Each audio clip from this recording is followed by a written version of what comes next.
మల్లేష్ గారికి, అదేవిధంగా నరేంద్ర కుమార్ గారికి, అదేవిధంగా కొత్తరాజు రామకృష్ణ గారు డిగ్రీలో చైర్మన్ గారికి, అదేవిధంగా మరి ఆర్థిక కమిటీ సంచాలకులు, అదేవిధంగా సహ సంచాలకులు, తర్వాత మన మేయర్ నీతికిరణ్ గారికి, మరి నాతో పాటు వచ్చినటువంటి పెద్దలు మన డీసీసీబీ ప్రెసిడెంట్, డీసీఎల్ఎస్ ప్రెసిడెంట్ ప్రాణచంద్ర గారికి, మరి వేదిక మీద ఉన్నటువంటి పెద్దలుగా, మరి అదేవిధంగా మన మార్కెట్ కమిటీ పరిధిలోని ఉన్నటువంటి తడిపల్లి, డిచ్చిపల్లి, మోపాల, నిమాబాద్, అదేవిధంగా నందిపేటలో, మాటూరు, మరి నవ్వుపేటలో, అదేవిధంగా నిజామాబాద్ అర్బన్ నుండి అన్ని ప్రాంతాల నుండి వచ్చినటువంటి రైతులకు, మరి రైతు బిడ్డలకు, ఇక్కడ కాంగ్రెస్ పార్టీ శ్రేణులకు, అదేవిధంగా ముఖ్యంగా మరి వాళ్ళ ఇక్కడ నుండే మనకు అతిథిగా వచ్చి ఇక్కడ వేల్పూర్లో, అదేవిధంగా కమలపల్లిలో ఇదే కార్యక్రమం మన మార్కెట్ కమిటీ ప్రధాన స్పీకర్లు ఉండడం వల్ల వచ్చి ఇక్కడ అడ్వైజర్ సెక్రటరీ పెద్దలు సురేష్ రెడ్డి గారికి, రామల మోహన్ రెడ్డి గారికి, అదేవిధంగా ఇక్కడ ఉన్నటువంటి పత్రికా మిత్రులకు అందరికీ కూడా నమస్కారం. ఇవాళ చాలా శుభదిన. గత 9 సంవత్సరాల నుండి టీఆర్ఎస్ ప్రభుత్వంలో ఒక 3 సంవత్సరాలే మార్కెట్ కమిటీ చైర్మన్ ఉన్నారు. 6 సంవత్సరాల మార్కెట్ కమిటీ చైర్మన్ లేదు. ఇవాళ మన కాంగ్రెస్ పార్టీ అధికారంలోకి వచ్చిన తర్వాత పెద్దలు మన ముఖ్యమంత్రి రేవంత్ రెడ్డి గారి ఆధ్వర్యంలో, అదేవిధంగా మన వ్యవసాయ శాఖ మంత్రి మరి తిమ్మన నాగేశ్వరరావు ఆధ్వర్యంలో మా యొక్క కొత్త కమిటీని ఏర్పాటు చేసుకుంటున్నాం. ఇది చాలా సంతోషకరమైన విషయం.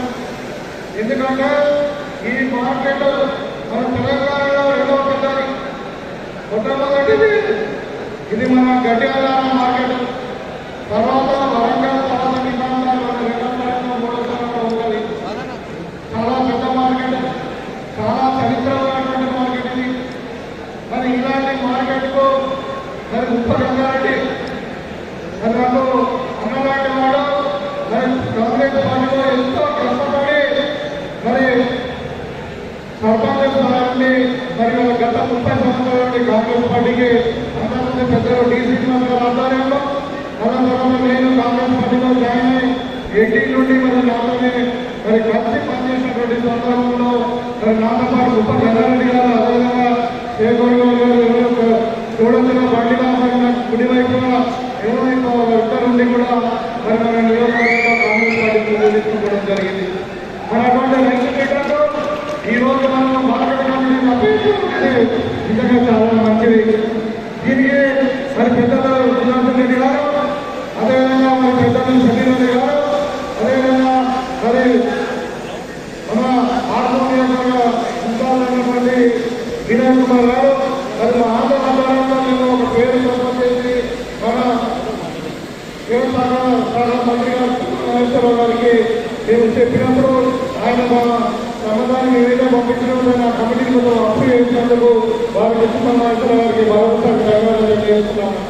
ఇవాళ మనం ఉంటున్న లక్ష్యం ఈ మార్కెట్ కమిటీని కాపాడుకోవడం.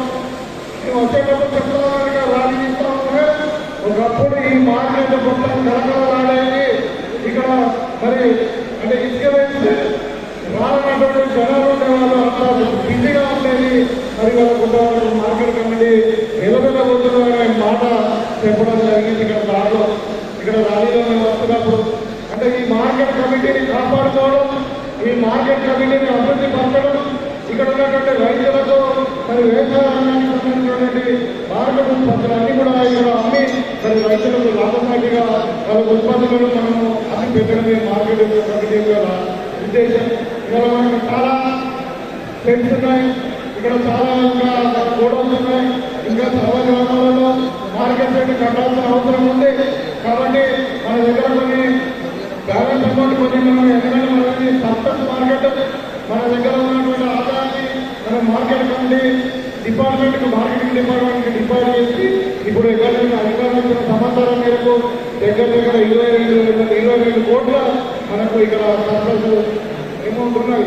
అది కాకుండా ఇంకా చెప్తా ఉన్నారు 12 కోట్ల రూపాయలు ఈ మార్కెట్ ఉంటే మరి పాలన లేకపోవడం వల్ల మనకు గట్టి అన్నాము, తర్వాత ఇంకా కూరల పండ్ల మార్కెట్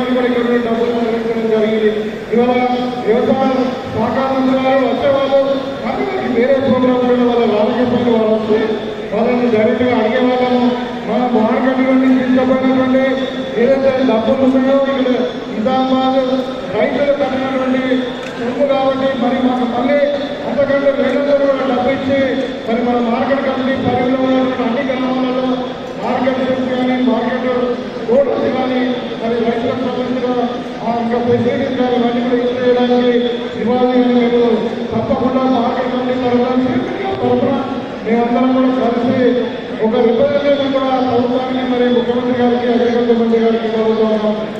ఇక్కడ ఉద్దేశం ఏంటంటే మన రైతులకు ఎలాంటి ఇబ్బంది కాకుండా పసుపు రైతులే కావచ్చు, ఎరువుల రైతులే కావచ్చు, బెల్లం రైతులే కావచ్చు, మరి అదేవిధంగా మక్క రైతులే కావచ్చు, ముఖ్యంగా వరి రైతులే కావచ్చు, ఇవాళ ఆస్తులు కానీ ఇంకా చాలా రకాలైనటువంటి పంటలు అందుబాటు వాళ్ళందరికీ కూడా ఇబ్బంది కలగకుండా నేను మా మార్కెట్ కమిటీ చైర్మన్ గా నేను కోరుతాను.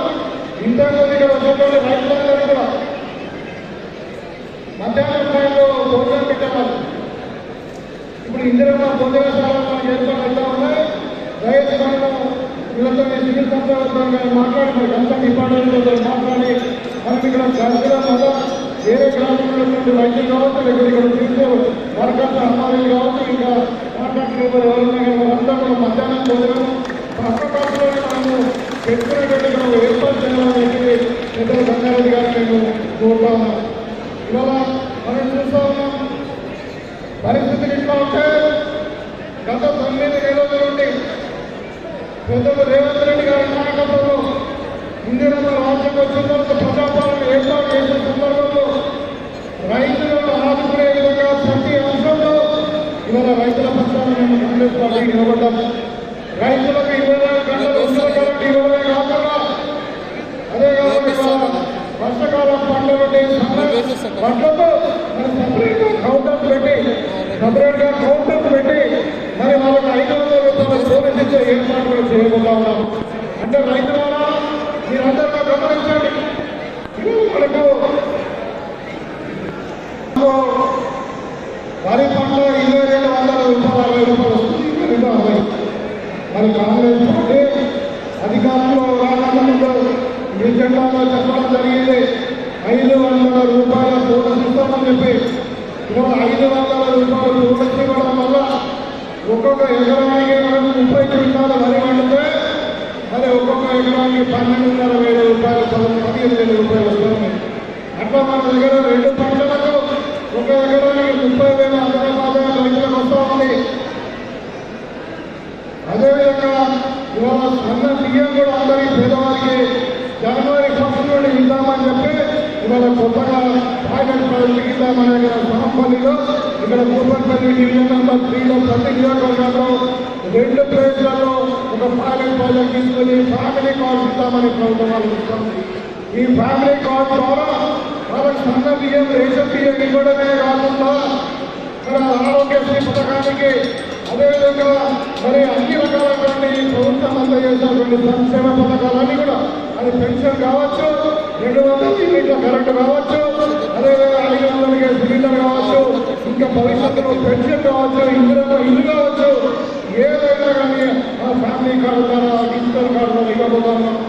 దాంట్లో 2 అడ్వాంటేజ్ ఉన్నాయి. మీకు అందరూ కూడా తెలుసు, రేషన్ మీ సొంత గ్రామంలోనే తీసుకునే అవసరం లేదు. ఇది ఒక కారణంతో హైదరాబాద్ వైనా నిజామాబాద్ ఉన్నా తిరుపతి వాళ్ళు ఇక్కడ నిజామాబాద్ రేషన్ ఒక ఆడపిల్ల పెళ్లి కాకుండా ముందు తల్లి దగ్గర తల్లి కుటుంబంలో ఎట్లయితే పెళ్ళైన అత్తగారి దగ్గర ఎట్లయితుంది. కాబట్టి ఇక్కడ ఆటోమేటిక్గా ఆర్టిఫిషియల్ ఇంటెలిజెన్స్ మనల్ని పెట్టుకొని మరి ఇక్కడ డిలీట్ చేసి అక్కడ ఆర్టిఫిషియల్ ఫెసిలిటీ కూడా ఈ డిజిటల్ కార్డులో ఉంది. ఇక మన వ్యవసాయ రంగానికి సంబంధించిన మటుకు మరి ఇక్కడ డిజిటల్ కార్డు ఇవ్వడమే కాకుండా మరి సన్న బియ్యం ఇవ్వడమే కాకుండా 500 రూపాయలు కాకుండా ఆ రోజు చెప్పినట్టు 42 లక్షల మందికి ఫ్యామిలీ కుటుంబాలకు 31,000 కోట్ల రూపాయలు మరి రుణమాఫీ చేసినటువంటి ఘనత ఈ కాంగ్రెస్ పార్టీ రేవంత్ రెడ్డి గారి ప్రభుత్వం అని చెప్పి తెలియజేస్తున్నాను. నిన్న మోడీ గారు మన ప్రధానమంత్రి గారు మాట్లాడుతున్నారు. తెలంగాణలో మరి రైతులకు రుణమాఫీ జరగలేదని మాట్లాడుతూ ఉన్నారు. మోడీ గారు మీరు ఈ దేశానికి ప్రధానమంత్రి, మరి వాస్తవాలు తెలుసుకొని మాట్లాడితే దగ్గర దగ్గర 22 లక్షల మంది రైతులకు 18,000 కోట్ల రూపాయలు 3 రోజుల్లో రుణమాఫీ చేయడం జరిగింది. ఇవాళ కొంతమంది ఉన్నారు ఇక వాస్తవం ఏంటంటే వాళ్ళకు పిల్ల రేషన్ కార్డు లేకపోవడం వల్ల ఏంటంటే బ్యాంకులో ప్రాబ్లం ఉండడం వల్ల మరి ఇంకా కొంతమందికి 2 లక్షల పైన అప్పు ఉండడం వల్ల బ్యాలెన్స్ అకౌంట్ వాళ్ళు కట్టకపోవడం వల్ల ఇంకా దగ్గర దగ్గర 14 లక్షల మంది రైతులకు రుణమాఫీ కాలేదు. ప్రభుత్వం ఏదైతే 31,000 కోట్లు రుణమాఫీ చేస్తామని చెప్పిందో మరి ఏదైతే 42 లక్షల మంది రైతులకు రుణమాఫీ చేస్తామని చెప్పిందో ఒక నెల లేట్ కావచ్చు కానీ ఖచ్చితంగా 100% అందరూ రైతులకు రుణమాఫీ చేసి తీరుతామని ఈ సందర్భంగా తెలియజేస్తుంది. ఇదే కాంగ్రెస్ పార్టీ ఇవాళ రైతులకే కాదు ఇవాళ పేదలకు ఇచ్చినటువంటి 6 గ్యారెంటీలు అదేవిధంగా ఇందిరమ్మ ఇల్లు అన్ని కూడా రాబోతూ ఉన్నాయి. మన నియోజకవర్గానికి 3,500 ఇల్లు శాంక్షన్ అయినాయి. 5 సంవత్సరాలలో ఇల్లు లేని ప్రతి నిరుపేదకు ఇల్లు కట్టించే బాధ్యత కాంగ్రెస్ పార్టీదని చెప్పి సందర్భంగా తెలియజేస్తున్నాం. ఇవాళ జీవితంలో మాట్లాడుతూ ఉన్నారు మూర్తిలో పేదలకు అన్యాయం జరిగిందని. అయితే మరి పేదవాళ్ళ ఇల్లు పేదవాళ్లకు నష్టం జరుగుతుందని మాట్లాడుతూ ఉన్నారు. ఏ పేదవారికి కూడా నష్టం జరగదు. హైదరాబాద్లో ఇవాళ మనం హైదరాబాద్ నగరాన్ని కాపాడుకుంటున్నాం. మనం చూసి దాని పరిరక్షణ వల్ల మరి మన హైదరాబాద్ని శుభ్రంగా చేసుకుంటున్నాం. మూసీ నది ఒక బోర్డు స్థాపించింది మరి పెట్టింది కేసీఆర్.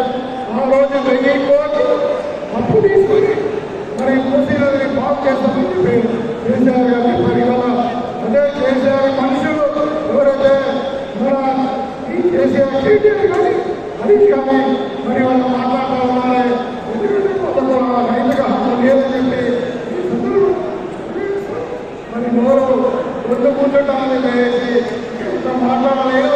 మేము ఒకటే మేము చెప్పదలుచుకోవడం ఈ కాంగ్రెస్ పార్టీ పేదల పార్టీ, కాంగ్రెస్ పార్టీ రైతుల పార్టీ, కాంగ్రెస్ పార్టీ మరి ఈ మార్కెట్ కమిటీ రక్షించడానికి ఖచ్చితంగా అన్ని చర్యలు తీసుకుంటుందని చెప్పి ఈ సందర్భంగా మరి రెడ్డి గారిని ప్రత్యేకంగా అభినందిస్తూ వాళ్ళ కమిటీని కూడా అభినందిస్తూ మరి మార్కెట్ కమిటీని అభివృద్ధిగా నంబర్ 1 మార్కెట్ కమిటీగా రాష్ట్రంలోనే చేస్తారని చెప్పి భావిస్తూ మరి నాకు ఉత్తర ఇబ్బంది కాబట్టి క్షమించాల్సిందిగా